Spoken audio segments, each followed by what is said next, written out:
पश्चिम बंगाल चुनाव में मतुआ समुदाय का रोल बहुत अहम है। बंगाल की कुल अनुसूचित जाति में करीब 50% मतुआ समुदाय और इसमें 50% मतुआ मतदाता भी हैं और ये बंगाल की 70 सीटों पर असर रखते हैं। और यही वजह है कि हर दल मतुआ समुदाय को साधने की कोशिश कर रहा है। लेकिन सवाल यहां पर बड़ा यह है कि बांग्लादेश में मतुआ समुदाय से प्रधानमंत्री का मिलना क्या बंगाल में मतुआ समुदाय को साधेगा? क्या है मतुआ समुदाय का पूरा समीकरण, जरा इस रिपोर्ट में समझिए।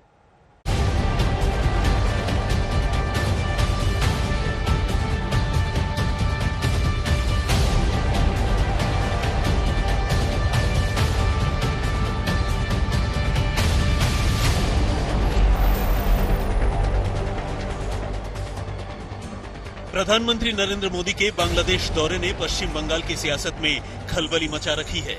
बंगाल के पहले चरण का चुनाव और पीएम मोदी का मतुआ समुदाय के तीर्थस्थल का दौरा।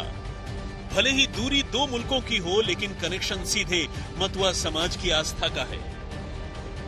पश्चिम बंगाल की सियासत में मंदिर मंदिर जाने की कवायद उस दिन भी जारी रहेगी जिस दिन 5 जिलों की 30 सीटों पर पहले चरण के लिए वोट डाले जा रहे होंगे। और उस दिन खुद प्रधानमंत्री नरेंद्र मोदी बांग्लादेश के अपने 2 दिवसीय दौरे के आखिरी दिन न सिर्फ मतुआ समुदाय के सबसे खास मंदिर जाएंगे, बल्कि दूसरी जगह भी मंदिर में जाकर मत्था टेकेंगे और इसके जरिए एक बहुत बड़ा संदेश पश्चिम बंगाल की जनता को देंगे। अब इसका असर कितना पड़ता है मतदाताओं पर, यह देखना काफी ज्यादा महत्वपूर्ण होगा। बंगाल में मतुआ समुदाय से जुड़ी एक बड़ी आबादी रहती है। ये राज्य की कुल अनुसूचित जाति का 5वां हिस्सा है। साल 2011 की जनगणना के मुताबिक बंगाल में अनुसूचित जाति 23.51% है। अनुसूचित जाति की आबादी 1 करोड़ 80 लाख के करीब है। ऐसा माना जाता है कि इसमें 50% मतुआ मतदाता हैं। ये बंगाल की 70 सीटों पर असर रखते हैं। बंगाल की सियासत में मतुआ समुदाय के महत्व को इस बात से भी समझ सकते हैं कि 2019 में प्रधानमंत्री मोदी ने लोकसभा चुनाव में मतुआ समुदाय के गढ़ बनगांव सीट से चुनाव प्रचार की शुरुआत की थी। इससे पहले प्रधानमंत्री मतुआ समुदाय की 100 साल की बीना पानी देवी से मिलने पहुंचे और उनका आशीर्वाद लिया। बीना पानी देवी को मतुआ समाज में बड़ो मां के नाम से जाना जाता था। जब बंगाल में विधानसभा चुनाव का माहौल बना तो एक बार फिर बीजेपी ने मतुआ समुदाय के गढ़ बनगांव को चुना। पिछले साल नवंबर में अमित शाह मतुआ समुदाय के मंदिर में दर्शन के लिए गए, परिवार वालों से मिले, घर में खाना खाया और यहां के लोगों के लिए वादों का पिटारा खोल कर गए। दीदी भी मतुआ समुदाय के वोट बैंक को खिसकने नहीं देना चाहती। अमित शाह के दौरे के अगले ही महीने ममता बनर्जी ने बेदगांव का दौरा किया और मतुआ समुदाय के लोगों के बीच पहुंचकर उनका दिल जीतने की कोशिश की। माना जाता है कि पहले ये समुदाय लेफ्ट को समर्थन देता था। लेफ्ट की ताकत बढ़ाने में मतुआ महासभा का भी बड़ा हाथ रहा, लेकिन लेफ्ट के शासन में उन्हें वो सब नहीं मिला, जिसके बाद ममता बनर्जी ने मतुआ के वोट बैंक में सेंध लगाई। ममता ने पहली बार इस समुदाय को एक वोट बैंक के तौर पर विकसित किया। वो ममता ही थी जो पहली बार बड़ो मां के परिवार को राजनीति में लेकर आई। साल 2014 में बीना पानी देवी के बेटे कपिल कृष्ण ठाकुर ने तृणमूल कांग्रेस के टिकट पर बनगांव लोकसभा सीट से चुनाव लड़ा और संसद पहुंचे। साल 2015 में कपिल कृष्ण ठाकुर के निधन के बाद उनकी पत्नी ममता बाला ठाकुर ने उपचुनाव में तृणमूल कांग्रेस के टिकट पर यह सीट जीती थी। लेकिन 2019 आते आते समीकरण बदलने लगे। बीजेपी के सीएए और एनआरसी के कार्ड ने मतुआ समुदाय के लोगों का रुख कमल की तरफ खिसका दिया। राज्य की 42 लोकसभा सीटों में 10 सीटें आरक्षित हैं। इनमें से 4 सीटों पर बीजेपी को जीत मिली थी। वहीं विधानसभा चुनाव की बात करें तो उत्तर 24 परगना और दक्षिण 24 परगना क्षेत्र के आसपास आने वाली 40 सीटों पर मतुआ समुदाय का सीधा असर है। 2016 चुनाव में टीएमसी को मतुआ बहुल 21 में से 18 सीटों पर जीत मिली थी। वहीं सीएए कानून आने के बाद बीजेपी को इन 21 सीटों में से 9 पर अच्छी बढ़त मिल गई। दरअसल मतुआ समुदाय के लोग बांग्लादेश से बंगाल आए थे। ऐसे में इनके सामने नागरिकता एक बड़ा मुद्दा रहा है और अब बीजेपी ने नागरिकता कानून का ऐलान किया तो इस समुदाय ने बीजेपी को हाथों हाथ लिया।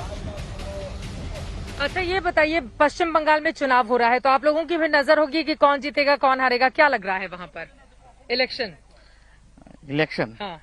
वेस्ट बंगाल इलेक्शन এটা আমরা চাই সে মোদি যাবার আসুক আমাদের জন্য ভালো হবে আরো। मोदी जी आने चाहिए वहाँ पर। হ্যাঁ হ্যাঁ, बीजेपी এবার পশ্চিমবাংলায় আবার সরি ইন্ডিয়াতে আবার বিজেপি ক্ষমতায় আসবে। মানে क्यों चाहते हैं आप लोग? सीएए के मुद्दे को लेकर बीजेपी ने प्रॉमिस किया है कि आप लोगों को नागरिकता दी जाएगी, इस वजह से वहाँ पे रहने वाले लोगों के लिए आप चाहते हैं? আমাদের মতুয়াদের মাঝে তিনি আসতেছে, এতে আমাদের মতুয়া সমগ্র মতুয়ারা সারা বিশ্বের মতুয়ারা মানে তার প্রতি একটা শ্রদ্ধা রেখে এবং তার দলকে সম্মান জানিয়েই তার দলে করবে, ভোট দিবে। अच्छा, আমরা আশা করছি এটা, आपको भी आशा है? बीजेपी या टीएमसी? यस, बीजेपी ने बड़ो मां के छोटे बेटे मंजुल कृष्ण ठाकुर को बीजेपी में शामिल किया। 2019 में बीजेपी ने मंजुल कृष्ण ठाकुर के बेटे शांतनु ठाकुर को बनगांव से टिकट दिया और वो जीतकर सांसद बन गए। अब मोदी के बांग्लादेश दौरे पर सांसद शांतनु ठाकुर भी पीएम मोदी के साथ गए हुए हैं। আচ্ছা, আসলে এই ভোটটা ভোট যাকে দেবে এটা তার ব্যক্তিগত ব্যাপার, মন্তব্য করা আমার মনে হয় সমীচীন নয়।